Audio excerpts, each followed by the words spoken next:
All and welcome. Thank you for joining us for today's webinar.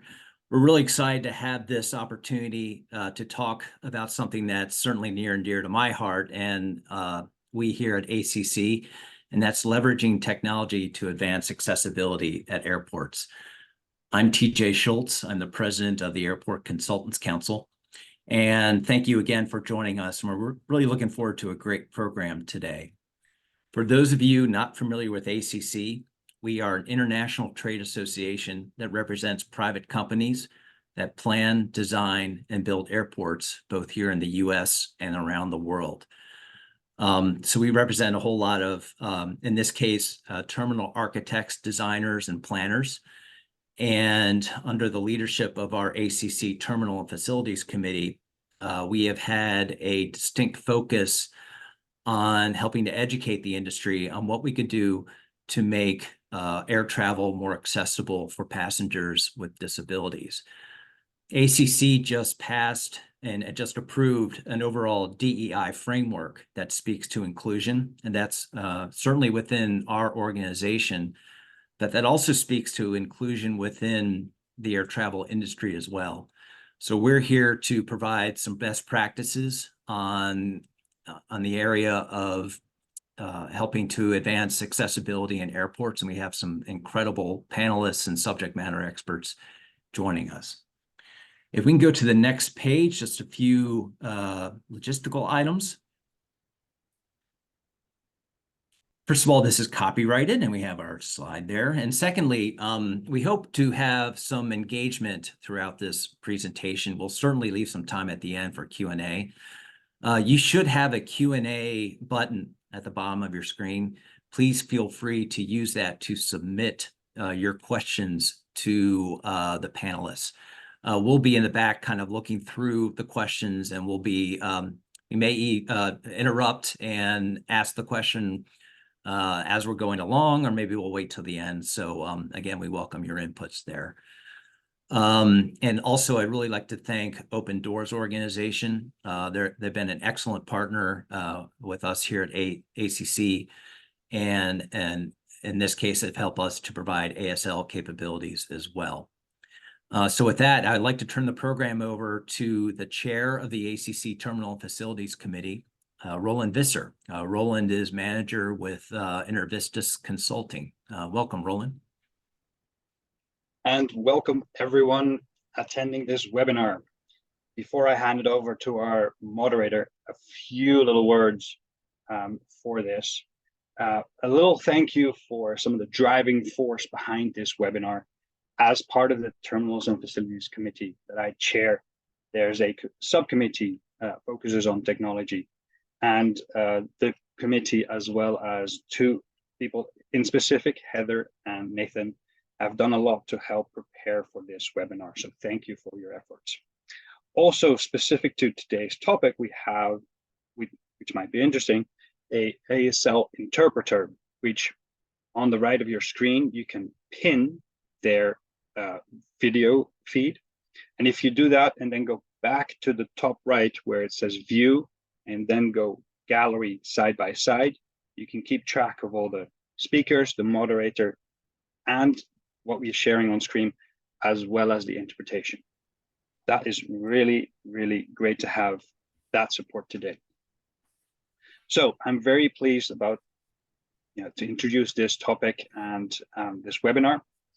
It's a short information session with a lot of packed information in here. And leading us today, I'm happy to introduce Stuart, who went from pricing analyst at a freighter airline to being an environmental engineer, but now is the business development manager at Burns & McDonnell's for everything related to aviation and federal. So that's all for me. Stu, you take it off. I'm looking forward to this, and have a good one. Tremendous. Thank you. Thank you very much, Roland. Good day, all. That's a throwback. Roland gives me some throwback ideas there for some things that go way back in the past. So I guess that's applicable for a throwback Thursday. We have, Nathan, if you'll advance our next slide here, I'll reiterate Roland's comments on power-packed panel that we have today. We really want you to get 4 things out of this webinar. Its purposes are on the screen in front of you. We want to discuss technology and advancing this topic. We want to share with you ideas about how to identify barriers and resultant strategies to remove them. We want to give you some examples of recent airport initiatives that demonstrate this topic can be tackled successfully. We want, of course, always ask your feedback and give us some ideas and perhaps thought-provoking comments and questions that we haven't considered yet. So with that, Nathan, let's go one more slide. I think we're ready to give you some bullet points here. So Roland mentioned this to you and TJ as well. This is a phenomenal panel. I know every moderator says that. Every moderator should be proud of the panel. And I know I'm biased, but this is a tremendous panel that's going to cover a lot of territory in a very, very fast-paced environment. We want you to listen to all of it, of course, but hone in especially on a handful of key takeaways that we think are relevant to each audience participant today. We want you to understand that this is not the role or the assignment of a small segment of the aviation community. The aviation community at large takes this very seriously, and it is of great importance to the community. We want you to understand that stakeholder engagement is an absolute necessity and must extend beyond the conventional or the traditional groups of stakeholders that we commonly think about when we talk about technology or design or construction or airport operations. We want you to also understand that the topic continues to evolve. Some aspects of aviation are very definitive and don't change very often. The accessibility is not one of those cases. It is constantly evolving, and it is not a copy and paste what you did 5 years ago in order to achieve results that we demand today. And finally, with all the things we're going to cover today, we want you to know that there are certainly much deeper dives available. This audience, this panel, these panel representatives are available for much broader and deeper conversations once we get through today's webinar. Nathan, if you'll continue on, please. So with that, just a couple of more minutes of your time, then we'll get on to the speakers. I want to introduce our speakers. Biographies for each of the speakers are available in the program, so we'll not belabor this, but we wanted to simply point out and say thank you very, very much. In order of the presentation, we want to welcome Kirk Goodlett. He is the Senior Director with Intravistas Consulting. Following Kirk will be Eric Lipp, the Executive Director of Open Doors. Hello, Eric. Chris Stiles, the Aviation Division Director of Lee County Port Authority, is joining us today. Following Kirk, Eric, and Chris, we are joined by Daryl Watson, the Chief Experience Officer at Louisville Regional Airport Authority. And the man smiling most today because he is taking on a new direction in life following a successful career as former Deputy Director of the Kansas City International Airport. Always good to have Ian Redhead on the panel as well. Nathan, I believe with that, we are ready to begin with Kirk. Kirk, I'll hand it over to you. Thanks so much, Stu, and thanks to the ACC for inviting me to this webinar. I really appreciate speaking about this topic. One of the reasons is obviously a personal reason. One of the reasons I'm passionate about technology and accessibility is because I am a parent advocate to a child with a neurological disability, and he uses what's called an AAC device, which essentially allows him to communicate with the world around him. So primarily from a parental perspective, it allows me to see how technology can break down barriers. So really looking forward to the discussion today. Next slide, please. So what I usually like to do is situate these conversations within the broader context of demographics. And according to the latest World Health Organization data from March of this year, 1.3 billion people globally, 1.3 billion has at least one disability. That's 1 in 6 people living with a disability worldwide, or about 15 to 16% of the global population. So this is clearly a massive demographic that we're talking about. Next slide. One of the reasons that that we see that 1.3 billion people and growing in terms of prevalence is our aging population. And so I use this statistic from Canada, where I'm from. I'm based in Toronto, and about a quarter of our population is considered a baby boomer, so born just after the Second World War. And that means our population pyramids, of course, are rather top heavy. This is a figure that is commensurate across many of the countries in the global north, and putting a lot of stress, a lot of pressure on our transportation infrastructure. Next slide.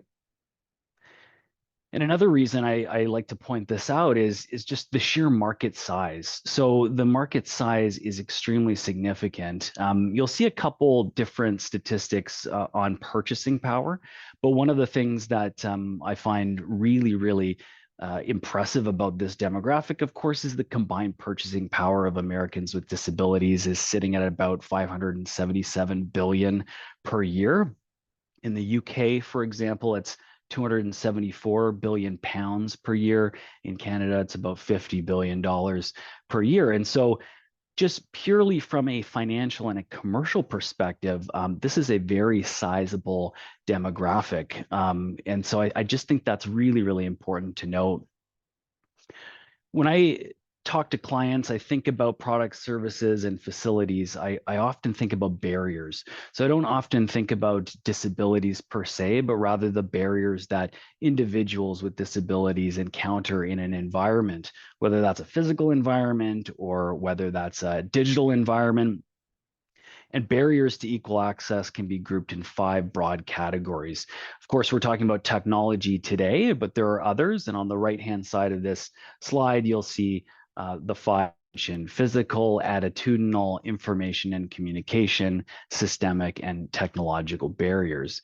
So I like to design services, products, and facilities with these in mind. And of course, some of you in the design and architecture space will understand this concept of universal design principles. I won't go into depth about those principles, but essentially it's trying to have the greatest ease of use and the greatest flexibility of use in a space or a product or service. And when I say barrier and technological barrier more specifically, I mean that some technologies cannot be used by everybody, depending on that person's disability. And so one of the things that I like to do is really identify barriers from what I say couch to cloud. Increasingly with technology, we are spreading out airport processes. No longer are they held within the building envelope or the physical space of a terminal building, but really on your couch or in your kitchen with your mobile device. So really thinking about that experience from couch to cloud. Next slide, please. Again, one of the things that I find useful, and many of you will be familiar with journey maps. This is not uncommon to see, but really focusing on journey maps related to some of the barriers that people with disabilities might encounter. And so stretching out that continuum, as I mentioned, is really useful and instructive just to find how people might encounter barriers along the way. And again, going all the way to trip planning, so the looking and booking, whether that's a website, to booking parking, let's say, or booking some other service at your airport or at a hotel, if that's your line of hospitality. There are many types of web barriers that exist. And of course, we can talk about standards, Web Content Accessibility Guidelines 2.1, which I can talk about later if we have time, all the way to packing limits and understanding the information that airlines impose on passengers. And that's just before getting to the airport in the physical space of interacting with a check-in kiosk or at a check-in counter and the physical experience at the airport. So really understanding what technologies exist all along the continuum is so critically important. Next slide, please. Removing barriers. Of course, the goal is to remove and identify and remove, but the ultimate goal is really prevention from introducing barriers in the first place. But consulting people with lived experience is so fundamental. In some of my work with clients, it's just critical to get as many perspectives of lived experience, as many perspectives of people with disabilities and their caregivers to understand what types of devices or technologies that people depend on every day. At the beginning, I talked about an AAC in terms of a communication device, but there are so many other assistive devices out there that passengers can depend on. And so some of them aren't always visible either. So there's this conversation about visible versus non-visible or hidden disabilities. But consultation is a core component here. And as part of that, of course, developing a formal process and methodology for identifying and removing those barriers. And similar to what I had said on the journey map, understanding exactly which digital tools, websites, apps that people will use all along the travel journey from couch to cloud and back again. And the last point here is something that I've just mentioned is really prevention of barriers. Prevention is probably at the more mature end of an accessibility model in terms of organizational maturity, but prevention comes when you're able to incorporate barrier identification into procurement process so that product, services, and facilities are designed with barriers in mind. Next slide, please. And the call to action here, before I pass it over to my colleague, is collect data, consult people with lived experience. That's incredibly important, and developing a formal process to identify and remove barriers for every step of the journey, couch to cloud. And the third point is don't jump to solutions. I think a lot of airports like to pick out the flashiest technology, the flashiest app. However, that often leads to a proliferation of apps and not a lot of strategy behind the guidance of those apps and the barriers that might be introduced. So with that, I'd like to pass it over to my wonderful colleague, Eric Lipp. Thank you, Kurt. Good to be here. Thank you, ACC, for doing this. This just shows great commitment on behalf of ACC and for all of you. I think that entering my 24th year in doing, accessible aviation, it's great to see so much going on. So whatever we talk about here, there is even a lot more going on already. I think it's so important that you guys all mix with each other through ACC at the different events. I always see everybody there. It's great to see everyone there. I'm Eric Lipp. I'm from Open Doors Organization. We're a nonprofit based in Chicago. We work with a lot of you. I saw some names on there that I was even on calls with earlier today. And that just shows you that there is a pretty large commitment on accessibility in aviation. And that's a good thing. So having these kinds of talks and then you guys talking on the side about accessibility, that's how things really get done. So if you go to my next slide, please. So I'm going to give you just some, you can read all of this on your own, but I'm going to touch on a couple of these because I don't have a ton of time. But I want you to get excited about this stuff because there's actually somebody here on the call who I talked to him the other day, and he got so excited about accessibility because you're really doing something helpful, good, and you're making travel more accessible to so many people. Sometimes those of you who work inside and design the airports, you forget about how many people's lives you're able to impact just by good design. And at Open Doors, we really believe that good design and good language drive accessibility. So good design is always going to drive accessibility. And that's what most of you know about. And Kirk just talked about the principles of universal design. And I think all that's really important. Also keep in mind, as I go over this, there's all kinds of different types of disabilities. And the good thing about what you're looking at right there is that there's all kinds of stuff going on with all kinds of different types of disabilities. So that's exciting. So there's nothing but excitement going on because as an industry, we really are moving the needle. You guys are doing a good job. I know it's still difficult. I know the built environment, some of the airports are old, but I know that the new ideas and all of these discussions we're having are going to change things. So starting the upper left, some of the short-term things, visual paging, we've all been doing that for a while, right? As it turned out, all we had to really do was turn that on to get that happening. It was one of the easier low-hanging fruits. If you haven't done it, keep doing it. Hearing loops is still always up for discussion. People ask me about them all the time, and I love hearing loops. They fit the majority of people, and they are pretty cost effective. And if you have questions, you can always come to me more. Longer term, there are some technologies that are absolutely amazing. Like I saw this technology at our Universal Access and Aviations we had last year, or earlier this year. There was a guy who had a cell phone that was able to just pick up the message in that area and translate it pretty accurately. So that's really cool. I think that the technology that's coming for people who are deaf or hard of hearing, it's going to be great, because as long as you have a phone and you're really good with your phone, you'll be able to communicate. But visual paging is for everybody too. All right, to the right one, vision loss. So blind or low vision, we all know what's going on there. I mean, some of you have amazing apps, some of you don't. There's not a lot of consistency, but there's a lot going on. And that's what's important. I know some people are working with good maps, another good technology. I know that a lot of you are trying different things out.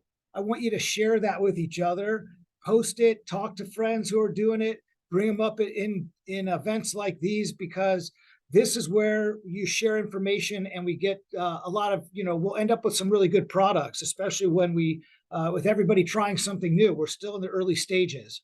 Long term, I would love to see, I saw these things that in Spain, a group called Foundation Once, they work with a lot of people who are blind, low vision in all of Europe, but they have this little guide that is, all you have to really do is put your hand on it or next to it, and it can literally carry your luggage and guide you through the airport to your gate.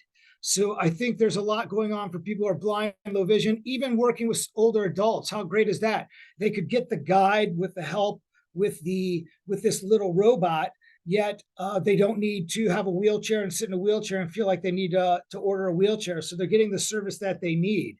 So this is really exciting, especially stuff with older adults, because I think everybody knows that is really in our wheelhouse for the future. Next slide.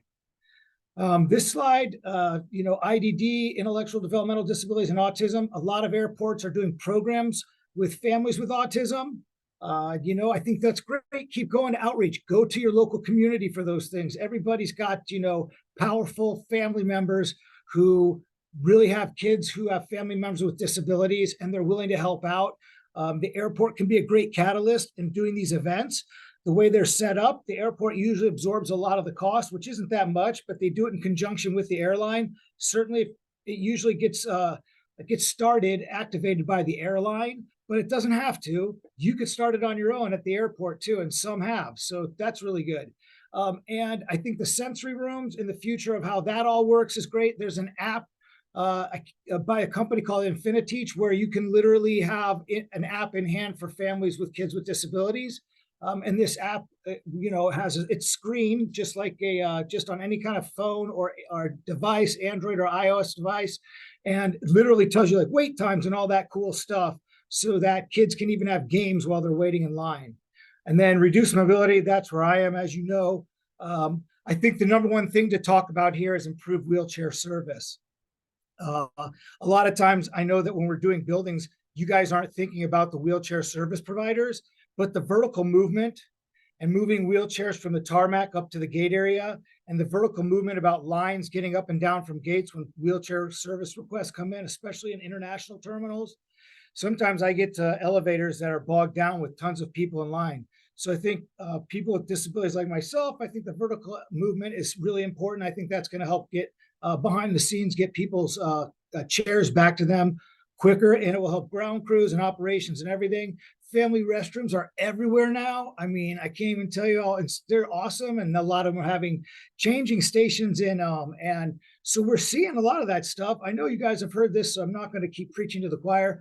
I will mention on the AIs, I think we're still a little bit ways off, because humans are too unpredictable for a wheelchair to just go around an airport by itself. I worry about that. All right, next slide, please. And in my final couple seconds here, my last minutes, I'm going to start at the top. These are our studies at Open Doors. Let me know if you want a copy, because I have things like how much we spend at the airport, which is, I think, on average around $25. But if a wheelchair service provider isn't there to help me, I can't spend my money at the airport, right? So there's a whole big team kind of aspect with the wheelchair service providers I'm going to keep coming back to. But as you can see, 70% of respondents encountered obstacles at the airport. So, and if you look down at the bottom, that's how it broke down from year to year. So 2005, it was 83. Then it went down to 65, and now we're back up to 70. I think a lot of it has to do with what you look up above there, which is long distances between gates, and there's long lines now, right? Travel's picked up, a lot of leisure travel. People get to the airport. Some people aren't prepared. I fly every week, so I see it all at the airport. And I know that maybe it's taken more time now, and there might be a few more obstacles because there's a lot of construction going on. And sometimes that construction is really hard for us to navigate. So also remember, when you're doing that construction, to see it through all these different eyes: deaf, hard of hearing, blind, low vision, intellectual developmental disability, autism, and people with reduced mobility. And also difficulty assistance with baggage.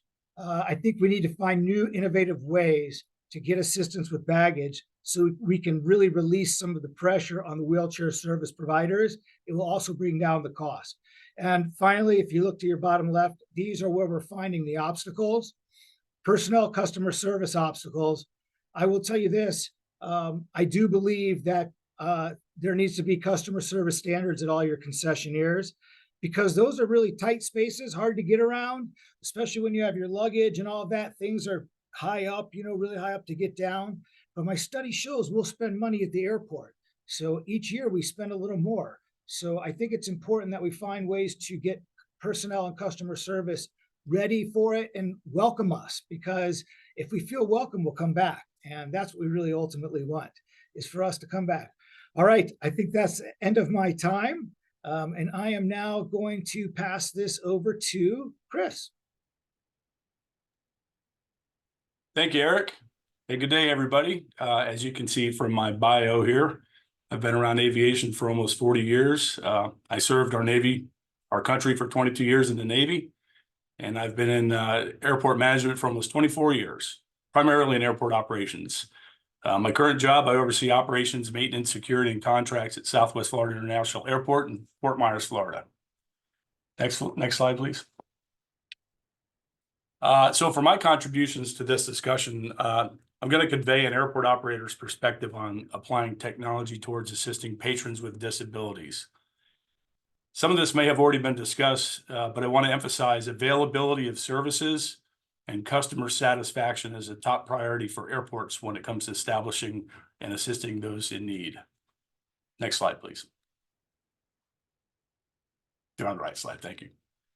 So ponder this. If you as an airport or airline employee observe a patron with some form of disability in the terminal, and you're wondering if that person needs assistance, just imagine being in that person's shoes, wondering if, where, and when the assistance may be coming. Navigating the airport environment is challenging enough for people without disabilities. Look at this picture of a crowded checkpoint on your left. That type of saturated, hectic environment could be overwhelming for our not so easy to recognize disability travelers, those who maybe have autism, Asperger's, or Rett's disorder. Granted, there are non-technological processes and solutions in place to accommodate travelers, such as the sunflower lanyards. And yet there are ample opportunities to improve the overall experience of travelers with disabilities through the use of technology, such as wayfinding apps, interactive kiosks, even digital sign color schemes. The picture of the FIDS monitor of the blue and green screen fields was taken at Tampa International Airport just this past weekend. This color scheme is calming for individuals with autism, whereas red and yellow might cause distress. Little technological nuances like color selection can have a strong impact and make a positive difference. In my professional opinion, there are two factors airports must have in place to maximize the effect of technological solutions. They are: one, ensuring Wi-Fi connectivity is reliably available throughout the terminal. Cell service is strong with the use of distributed antenna systems. Bluetooth sensors are strategically placed as needed, and 5G towers are installed on or near airport property. The airport must ensure the technological backbone is strong, resilient, redundant, and available to both customers, tenants, and systems. And the second one is there should be properly trained and connected airport and airline staff equipped with the tools needed to provide a seamless concierge level of assistance throughout the terminal, such as an app that provides assured end-to-end assistance for disability needs in advance as derived from the initial booking site. Next slide, please. How can technology improve the journey? As Kirk mentioned earlier, the travel experience begins when the person books the flight reservation. Currently, booking sites allow the passenger to request assistance from the airline based on that person's needs. From that point forward, the traveler will be relying on others to meet their needs, right up until their destination where they claim their luggage. But what happens when the passenger has completed the check-in process with the airline, dropping off bags, printing the boarding pass, etc.? And now they must navigate their way through the terminal to the gate. SkyCaps provide that assistance for wheelchair-bound passengers, but what about those who generally do not rely on SkyCaps to assist with their movement throughout the terminal? If the traveler has access to an app that assists their journey from the departure curb to the seat on board the aircraft, the traveler is able to retain greater independence and a higher level of confidence as they make their way through the terminal on their own. In order for that seamless process to work, the technology has to be available and reliable. When people think about the needs of travelers with disabilities, they generally tend to go straight to wheelchairs, ADA compliant facility designs, maybe even information platforms such as visual paging for the hearing impaired. Although those are all valid points of reference, they've been around for a long time, and the challenges are still present for this group of travelers. Technology has the ability to mitigate these obstacles normally found when traveling through airports, and it has the ability to greatly improve the overall airport experience. Airports provide the connectivity and support backbone for external applications to perform reliably. Logical facility designs apply technological solutions with the goal of offering improved services and ultimately an improved experience traversing the airport terminal. Reassurance knowing that airport and airline employees throughout the travel experience understand those needs is even more gratifying and contributes to the traveler's independence and confidence. Think about how difficult it is to get to an airport when the airline changes your gate, especially if it's on another concourse. Atlanta and Dallas come to mind. If you're catching a connecting flight through one of these large hubs, I can assure you that it's a good chance you're going to spend some time hopping between concourses on trains, escalators, and elevators due to gate changes. Many times the connection window is tight, so having the most accurate information and confidence to navigate the terminal is huge for travelers with disabilities. Apps that provide real-time facility wayfinding and guidance is ideal, and the simpler the better. Our older travelers, folks from the silent generation who are in their 90s, our baby boomers who are in their 50s to 80s, and even older Gen X's, may not be comfortable using these types of apps, so simplicity is key. Think of the jitterbug with the big buttons and easy flip open design. Apps that are activated and updated via facial recognition is an example of easy interaction for travelers with disabilities.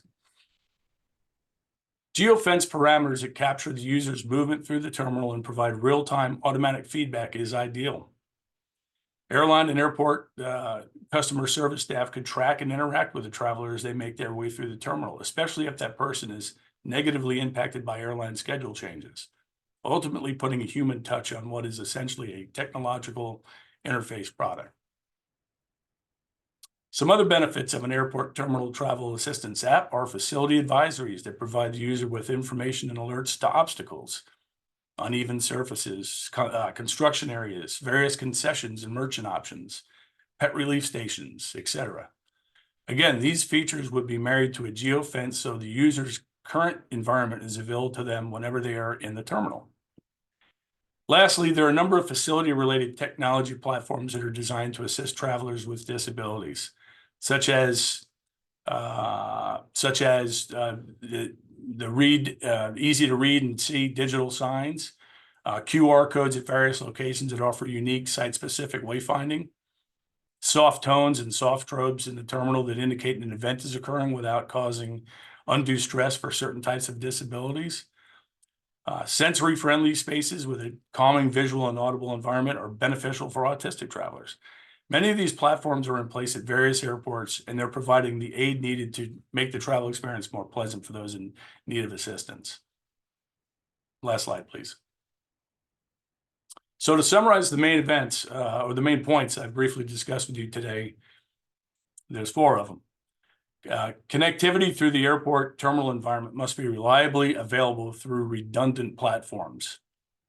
Airline tenant and airport staff should be properly trained and qualified to interact with the technology to maximize the effect and impact of the services.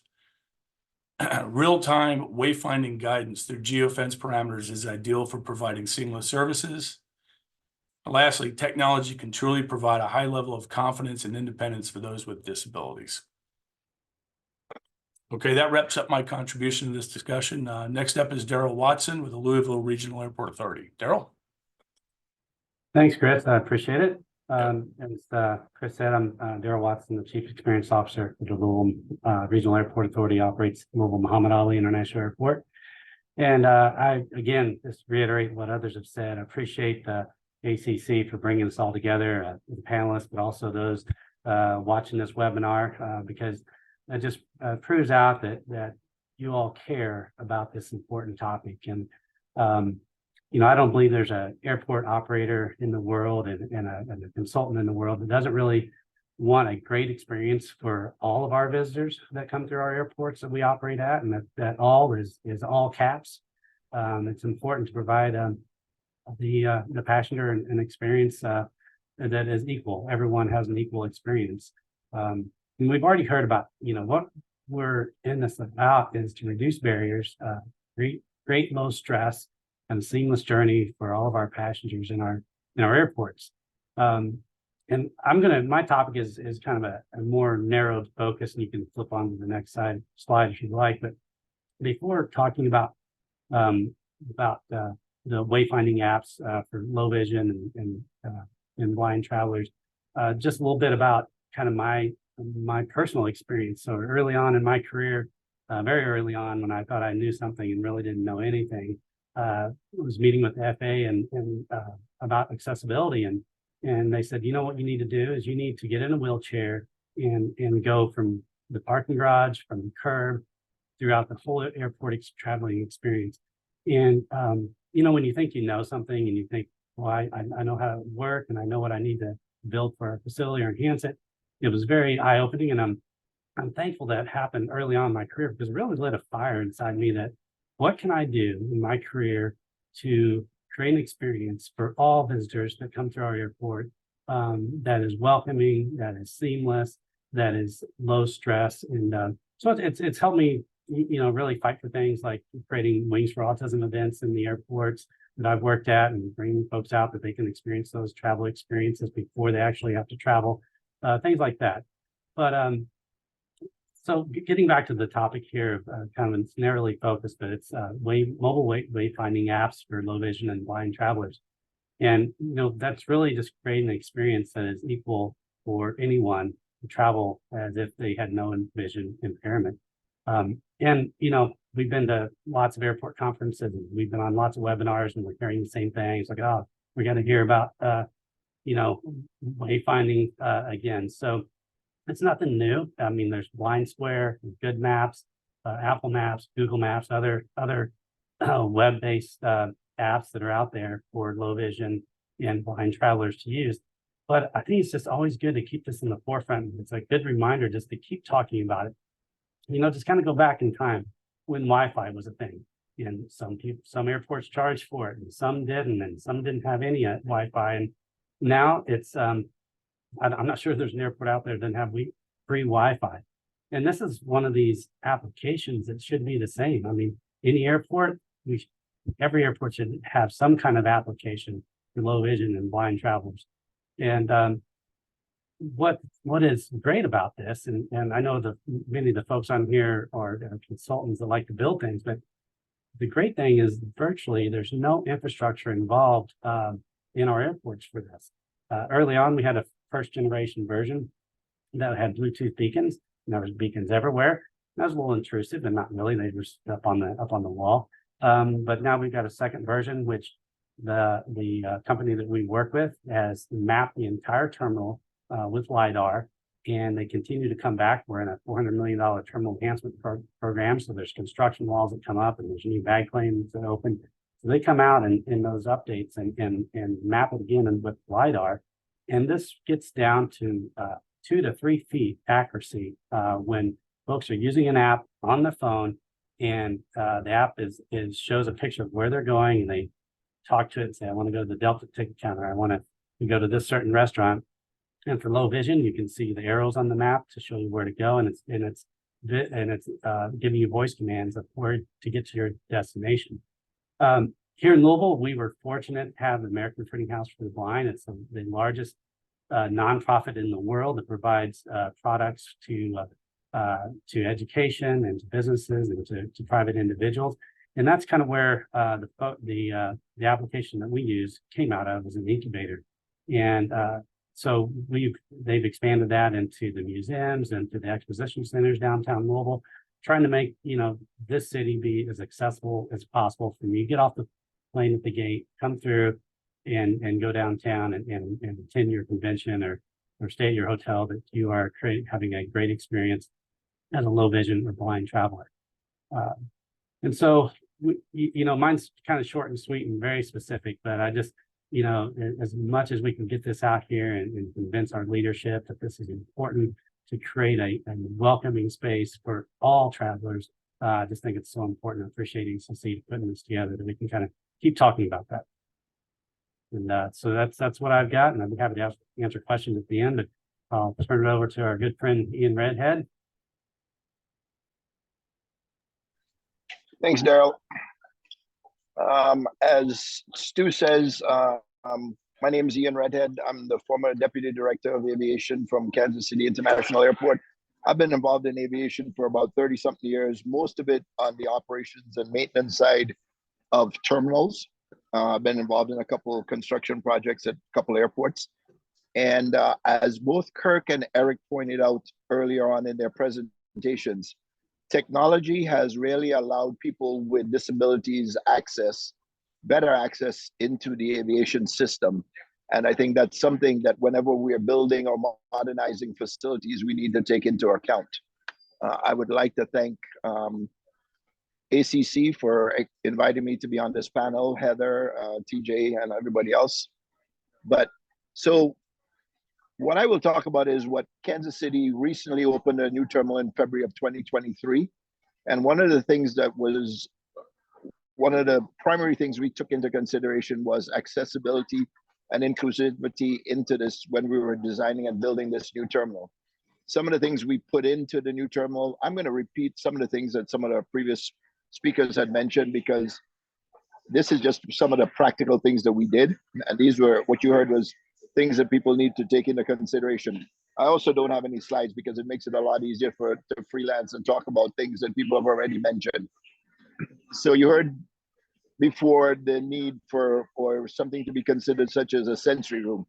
We incorporated a sensory room in there because if you've been into an airport, you can get a sensory overload. So people with disabilities sometimes need a place where they can go and recharge their batteries before they go back out into this wild world called aviation and the atmosphere of an airport. Simple things like pet relief areas as well. One of the other things, and what was mentioned, is autism. The airport in Kansas City used to do 2 events a year for Wings for Autism. When we were building the new facility, one of the things we did is we created a room where somebody could go in and have the experience of being on an airplane with all of the sounds and so forth before actually getting onto the plane. What we did is we actually got a section of a fuselage and we built a room. You have a barcode reader as a gate scanner reader, and you look like you're walking down the jet bridge, and you get enter into this cockpit and you sit down, and then you have all of the sights and sounds, in this room that will simulate you being on a flight. And it can also be used for other individuals who may have some sort of fear of flying.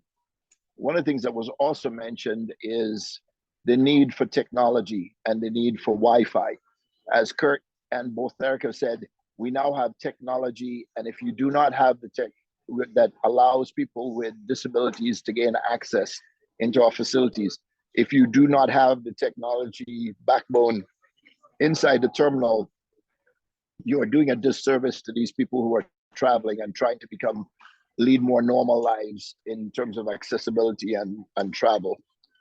So having Wi-Fi, as was mentioned, previous speaker, is something that's vitally important. Also, video monitors in many locations for simple things such as video paging. The other thing is to have a very strong technology backbone is that you do not know what other technologies are going to come down the pike later on.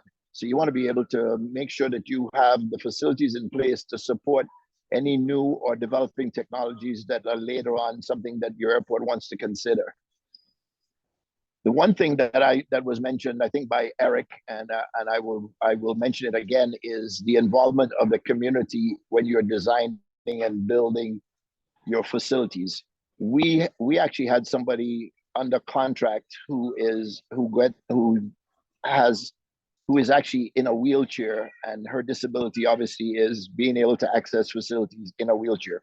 The city has used this individual before in other buildings to give us recommendations.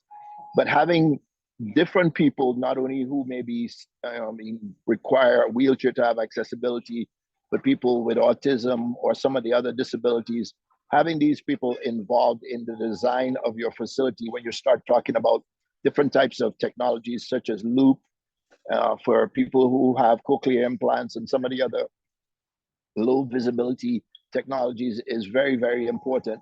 Because one of the things you do not want is to open a brand new facility and everybody's talking about how great this facility is.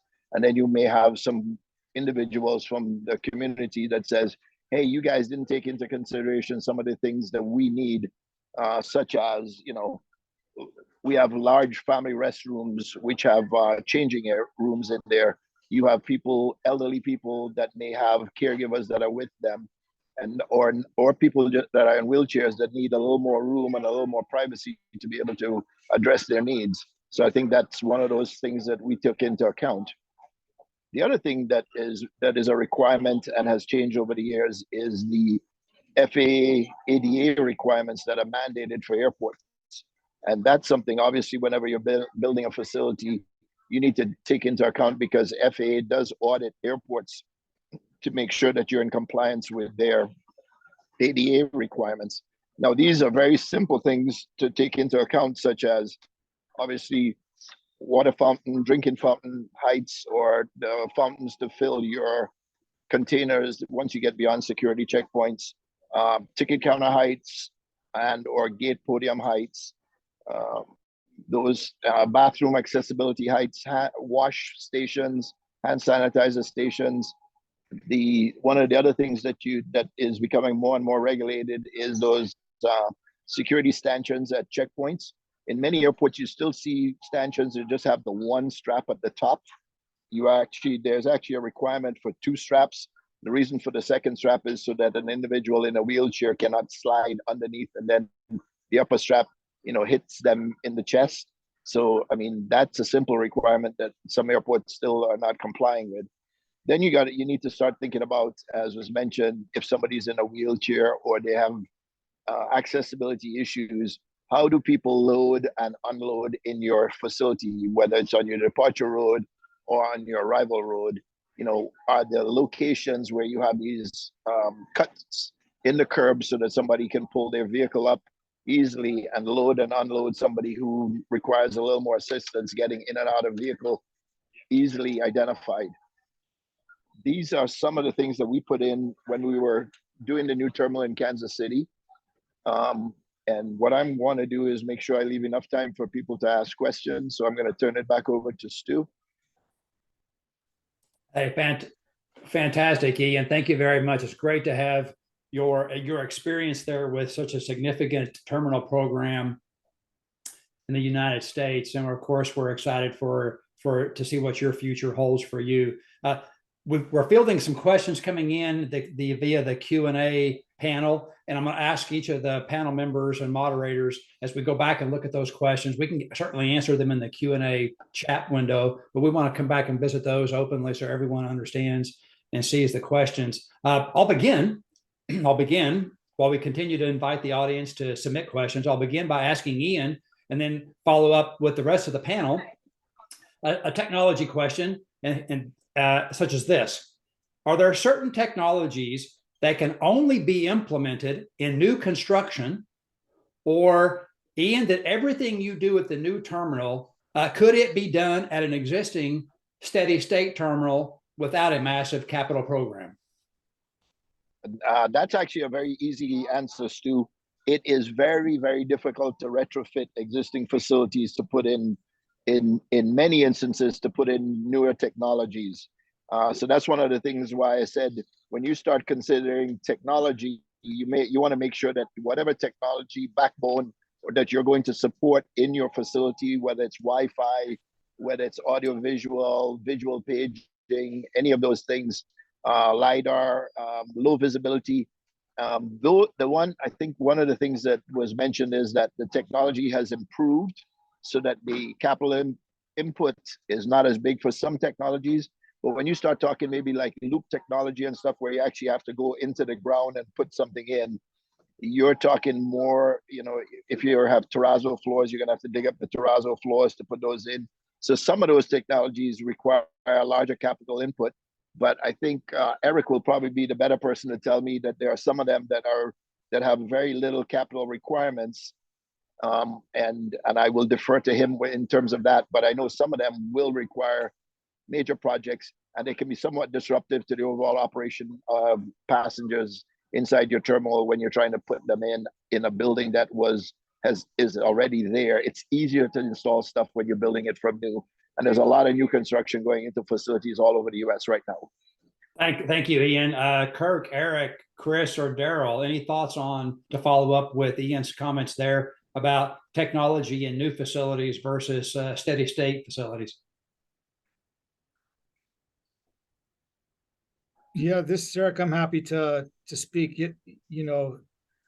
He's right. A lot of times, some of the airports were built long ago and things weren't built that great. And some of those things are not required to be fixed immediately.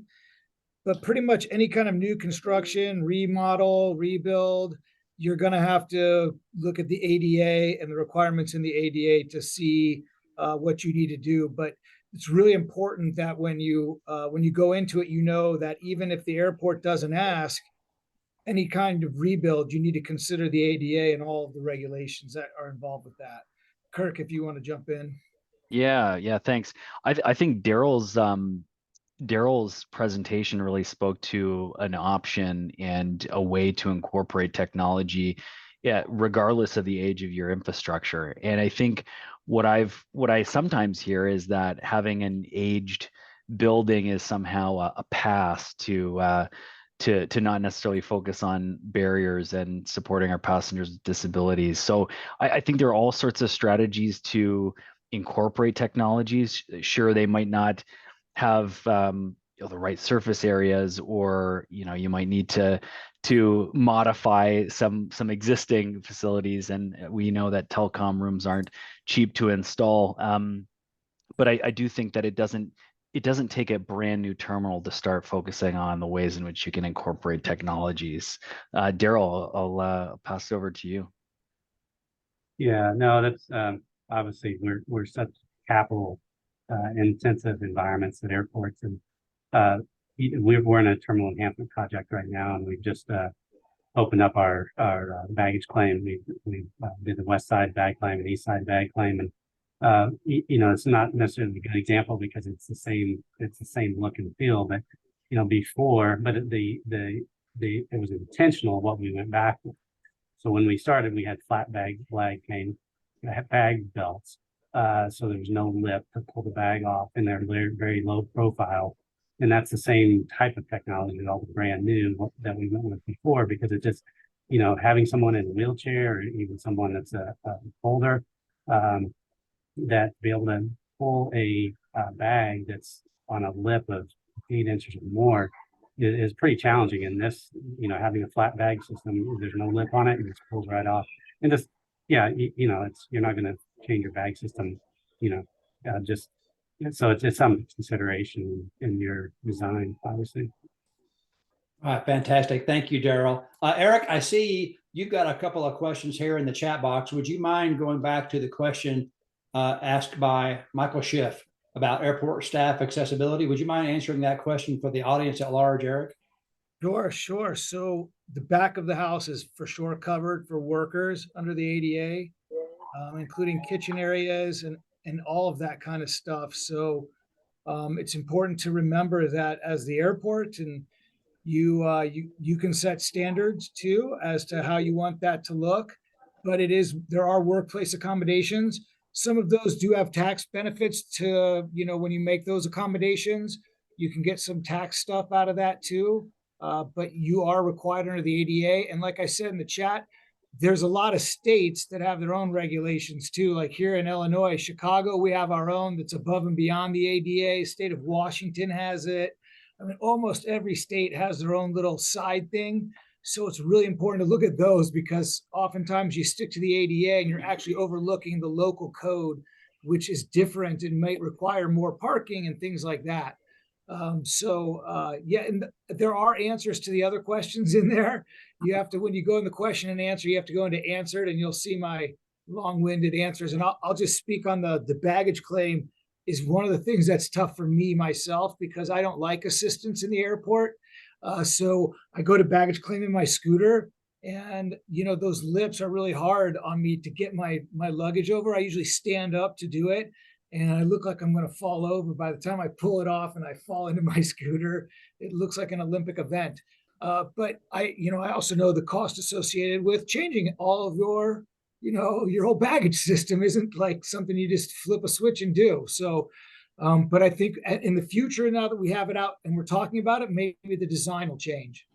Fantastic. And Eric, also, Aaron has asked a question that you answered in the chat. Would you restate that question, please, and also help us with a little bit more depth on that answer? About the how does the terminal design create barriers? No, and I've been mispronouncing an acronym. You'll have to forgive me. PROWAG. Oh yeah, that's the one I just talked about for the regs. That's the local regs. Yeah, I'm not sure what PROWAG is exactly, but I know that's another one of the building codes. But what I was talking about is on top of the PROWAG and the ADA, you have the local building codes and state building codes that are often overlooked, but almost all of them have them. Very good, very good, very good. Thank you. Open question to the panelists, and we'll go back to Kirk at the beginning, and we'll conclude with Ian. Ask an open question to the panelists about application software. I know someone mentioned earlier the Apple iPhone and applications. Do we see a scenario in the future where a passenger can download a single application that will do it all? Or are we going to be asking passengers to download multiple applications in order to accomplish very specific tasks associated with accessibility technology? Yeah, that's a really good question. I think what it comes down to is allowing somebody to personalize their journey, and technology is a fantastic way of doing that. We used to talk about choice in the industry, providing people with choice, but I think just the rate at which mobile technologies have matured is such that people want to be able to personalize the journey. And so I don't know, if we want to say autonomous wheelchairs are just going to be the standard in 10 years, let's say. That might not be ideal for everyone. I think some people are okay with autonomous wheelchairs, other people are not, and I know that to be the case in at least one airport with which I've worked. So I think it comes down to providing the opportunity to personalize a journey. I think applications certainly play a key role in that. I don't know. I'll turn it back to Eric or Daryl. Anyone want to jump in here? Well, I'll just put my two in there. I think it's a combination of both. Like Kirk said, you personalize it. So whether that's just with the airports app, or it's with a multitude of apps, like one that maybe delivers my food and da-da-da. But I think you guys are all in the right spot, that it's going to be somewhere in an app. And think about for people with disabilities, because I had my disability before the smartphone, and communicating with my friends who are deaf, hard of hearing, and transportation for people who are blind, low vision and stuff. It's a game changer. So keep that in mind. We're in tune with you guys. We want the app stuff. Consult with us because we'll make it work for us because the apps are great.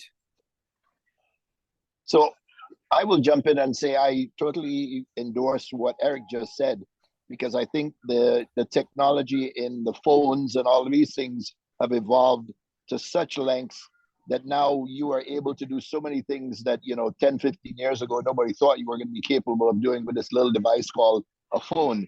And I think you will see more and more changes, and it will be mandated because the community with disabilities are going to want to have more and more freedoms in terms of being able to do things like everybody else can do. And I think there will be companies that will look at seeing how they could improve their apps to improve accessibility. But I don't think there's going to be a one size fits all. I mean, all airports are unique, and I think you're going to have, they will have, some airports will have their own apps that will allow people to log into their apps and allow them to get around the airport using their own personal airport app. But then you'll have more generic apps that people can use, and they may be able to tie into Wi-Fi at an airport that will allow them to key off of certain, whether the DAS or whatever, and get certain connection points within the terminal to be able to get accessibility. But I don't think it's going to be one app that will help everybody. I think you will have more apps, but I think it will be more personalized when an individual is traveling. Thank you, Ian, and the panel. Some technologies in consumer life, for example, that we all experience, some technologies evolve over time with a continuous curve. Home PCs, for example, and the components that make up home PCs, there's a very consistent incremental change over time that improves those components. Other technologies like the mobile phone suddenly appear and create quantum leaps forward. I think it's a very tantalizing conversation for this audience and this panel, this industry, to think about in terms of whether accessibility technology will see incremental changes over time, or if there is a futuristic quantum leap coming that will so radically change things we can't even comprehend it right now. So Stu, I think one of the challenges is that airports need to figure out what kind of investment they're going to put in technology to be able to address accessibility issues. Let me give you an example of what I'm thinking. If you looked at Boston, when Boston upgraded their I Am Here system, you could take your boarding pass and swipe it at a number of locations, and it could tell you, okay, you're here, food is so far, walk is so far, your gates are so far. There may be, in the future, when somebody is walking or in their wheelchair or going through the terminal, there may be sensors that are installed by the airport that will ping their smartphones and will give them that information right there on their phone. And therefore, you won't have to stop at a particular location to swipe or do any of those things. That's why I'm saying it will depend on the level of technology that the airports decide to install into their buildings. And that also depends on the amount of community involvement that the airport has with members with disability in their community, and how accommodating they want to be. Because I think as somebody says, they have disposable income, and airports are always looking, and here's my airport hat, of how we can get somebody to spend money at our concessionaires and things like that. So to make it easier for them to be normal passengers inside of a facility, I think will make it something that we will look at from an investment standpoint in our new facilities.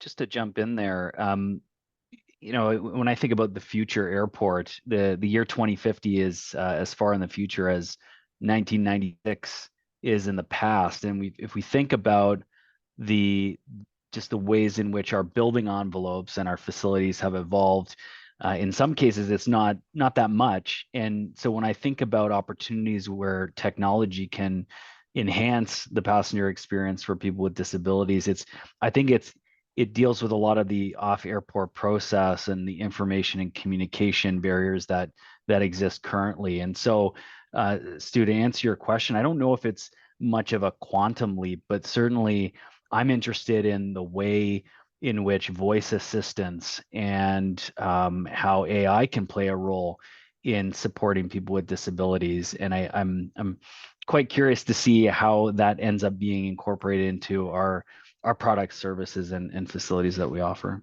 That's fantastic, Kirk. I think we can stay tuned for that topic. That is a hot topic, and there's no doubt in my mind it will hit every conference agenda coming up in 2024 and beyond. So that one does offer a glimpse of something really, really significant. I know it feels like we're picking on you, but because you've got this big capital program just recently in your rearview mirror, one of the questions that has been posed has to do with procurement, technology procurement to account for accessibility. As a large capital program breaks up its design and build and all of the procurements that come, the different procurement packages that come with a significant capital investment. Is the IT budget, the low voltage or the special systems budget, the best place to park this topic? It cuts across so many different swaths of a facility. It's really hard to find one particular budget or design team or procurement solicitation that can cover all this, right? So I think from when you look at a construction project, because you, as you said, there's so many different things, pockets of money and so forth. You're right, it is challenging on figuring out where to park this. You are going to have a company that specializes in this type of technology, but you're going to have a master, for lack of a better word, a master contractor that has overall supervision of this and the installation of your technology backbone for your FID systems, your IT systems, your all of these things is normally under your low voltage contractor. So that is definitely the location where you park it. But I think here again, it comes into, you have to define what you want in that airport. You have to go out, and obviously whoever's the low voltage contractor who has won that, you have to make sure that there's a lot of communication with them to make sure that they're getting a company that has experience in installing the type of technology that you and your representatives from the different communities that you're trying to accommodate are being accommodated with the technology that best suits their needs. Ian, but it's definitely in the low voltage package. In terms of that accommodation, this is a question to you plus the entire panel, and we welcome the audience, of course, to provide feedback as well. But what about retail and concessions or airline spaces? Airlines as a stakeholder, people that have budgets and scope and deliverables that don't exclusively belong to the airport. How can we influence or direct their participation on things like this? Well, I think here it is. Here again, it comes into the overall philosophy of the airport, and you have to have buy-in from your partners, the airlines, the concessionaires, and all of that stuff. Because if you do not have that buy-in and everybody's not playing off the same sheet of music, you're going to have a major disconnect in terms of accessibility. So I think that's all of those players have to be at the drawing board, for lack of a better word, when you are looking at these accessibility questions, and they have to be involved in the discussions. And if there are areas that are not what I would call common use type areas, that are predominantly an airline area, you have to make sure that those accessibility issues are addressed. There are laws that mandate accessibility issues inside of private companies. I mean, as was mentioned by Eric, in the back of house areas for concessionaires, all of these things. So those things are required anyway in any facility that's being built, but it's definitely required under ADA requirements, within airports. And if you're updating a facility or building a brand new facility, you better make sure that you are very much aware of whatever the ADA requirements are from both the national and or local level to make sure that you do not go down a road and then realize that you have failed to address a lot of these key issues.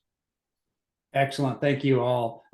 Chris and Daryl, from your perspectives, from the airport side of your world, do you have opportunities to engage with retailers and concessionaires and your airline stakeholders on some degree of consistent scheduling where you can come back and revisit things like this yearly or biannually? Well, I'll speak for RSW. We meet monthly with our tenants and airlines, and we do have various committees, but stakeholder engagement is really, I think, the key to this. If we're installing or building something new, it all starts at the ORAT process at the very beginning. That's sort of where you want to get involved with and engaged with selecting this type of technology, and get the buy-in. It is difficult. It's a challenge. When you have 15, 20 different airlines to get them all operating in unison. But generally, once they see the benefits, I think, they all sort of come along and get on board.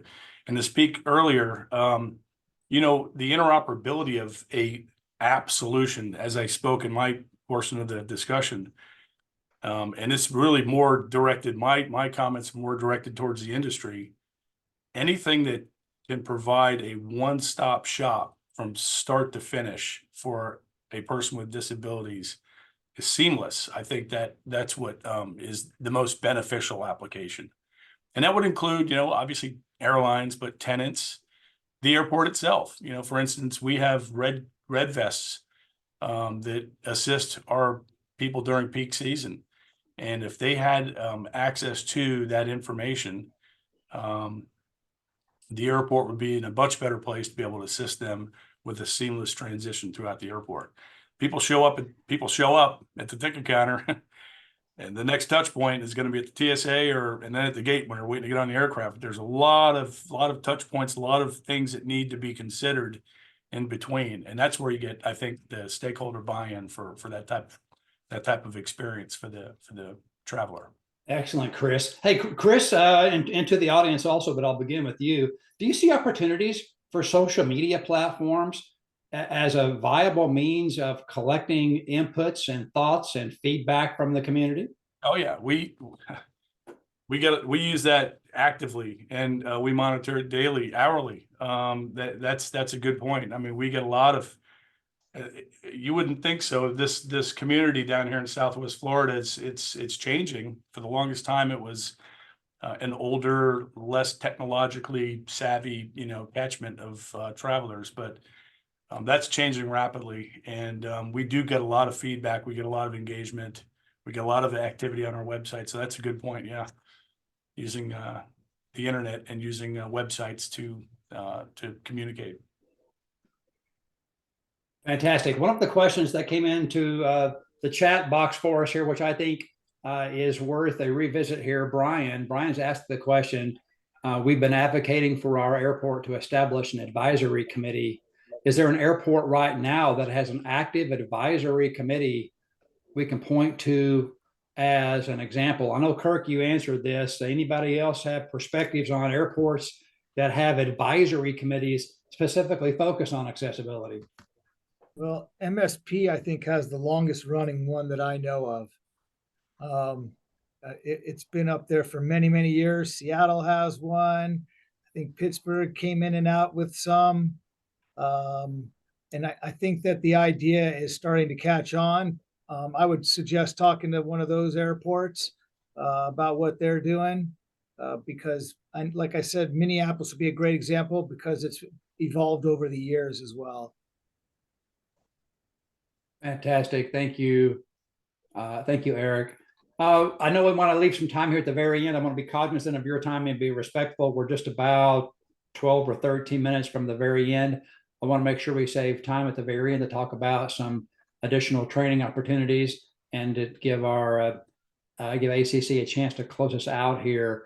Let's make sure we're catching up on all of the questions here. We have a question that has come in asking, how can technology be responsibly deployed without introducing technological barriers? It's a great question. I think it's in the vein of the law of unintended consequences. We have a great idea, we have a great vision, we have great goals and ambitions, and very positive end games in mind, and we deploy some type of technology, and through the law of unintended consequences, we actually create barriers. How do we balance the needs versus the potential barriers that might arise? Open to the panel.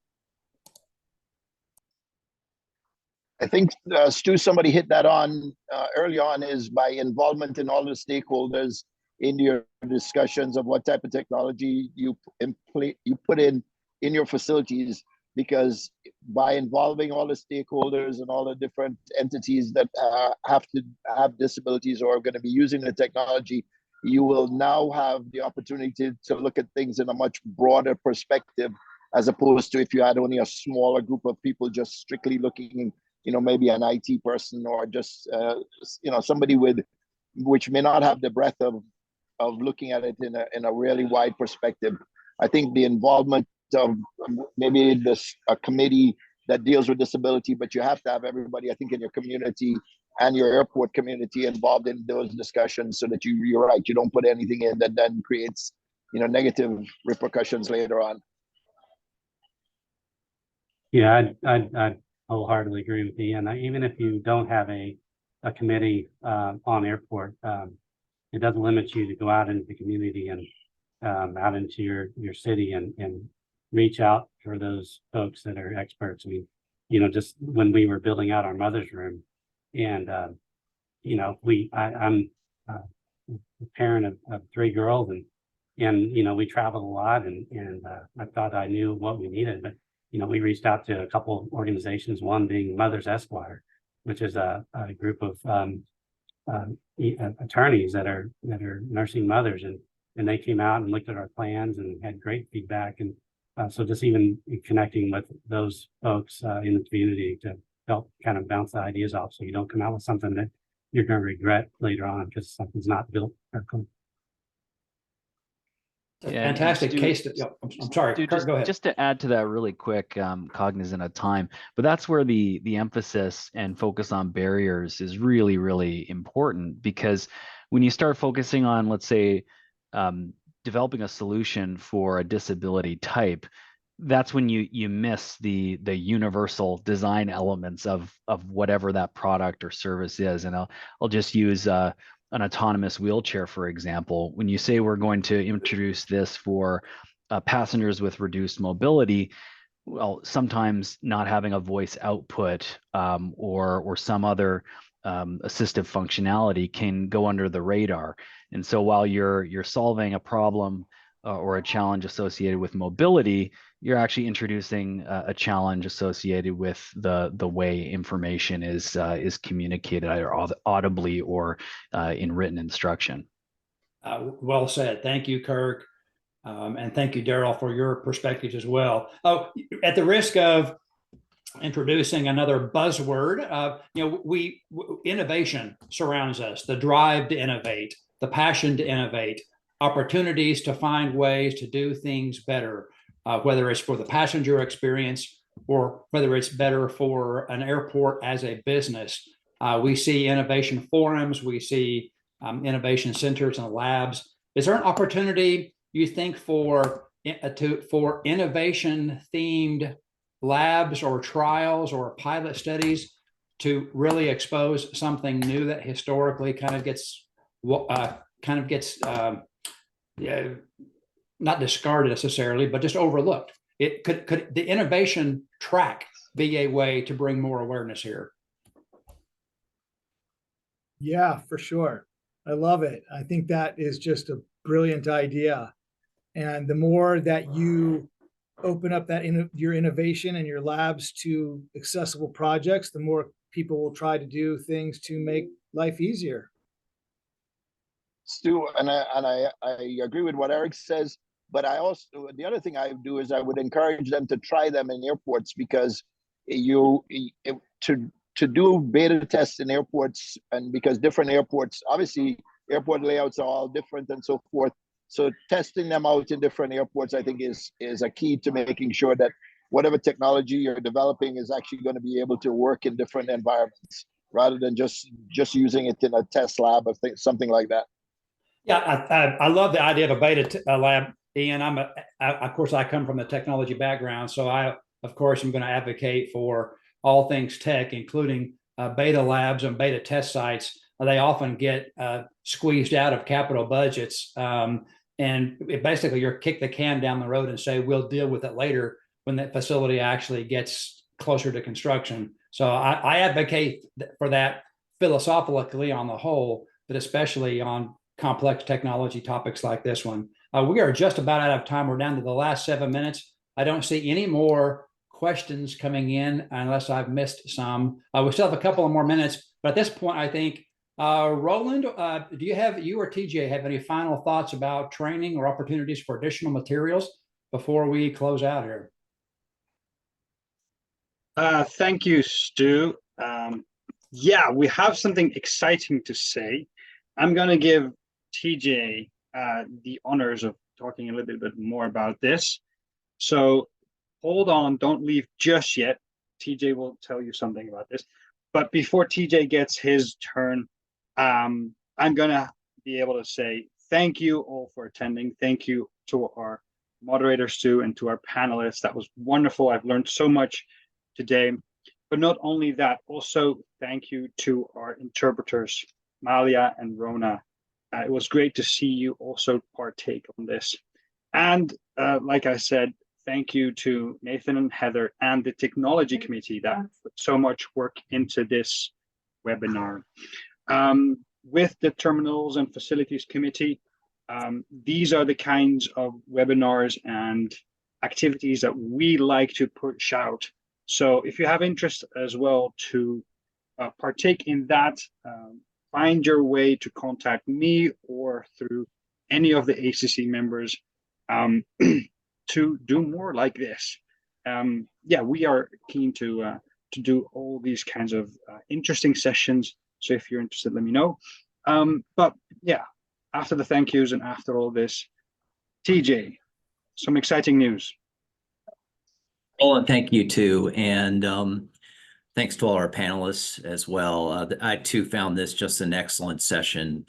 We have recorded this and we can follow up and send out a link to you all as well if you want to go back and review some materials. Also, more importantly, it was great to see the diversity of people and perspectives and stakeholders that registered for this as well. I mean, we really across the spectrum as it relates to consultants, industry, airports, airlines, and some of the disability stakeholder community as well. And I really want to do a special shout out to Eric Lipp and Open Doors organization. Eric and I started working together on the TSA Aviation Security Advisory Committee. And in fact, we're heading up a working group right now that will be sending recommendations to the TSA administrator on how to improve the security screening process for passengers with disabilities. And this has been just an incredible effort in that we developed a working group of stakeholders that represent all the various different types of disabilities, along with all aviation stakeholders as well. And I think just having all those people around the table in the same room and talking has been a huge success in of itself. And I think there are huge opportunities here to take this forward. Going back to Roland and our terminal committee, again, this is a big focus for ACC in our strategic plan. And I think we're going to charge the terminal committee with taking steps to accelerate these conversations, get the right people around the table, and continue to share best practices here.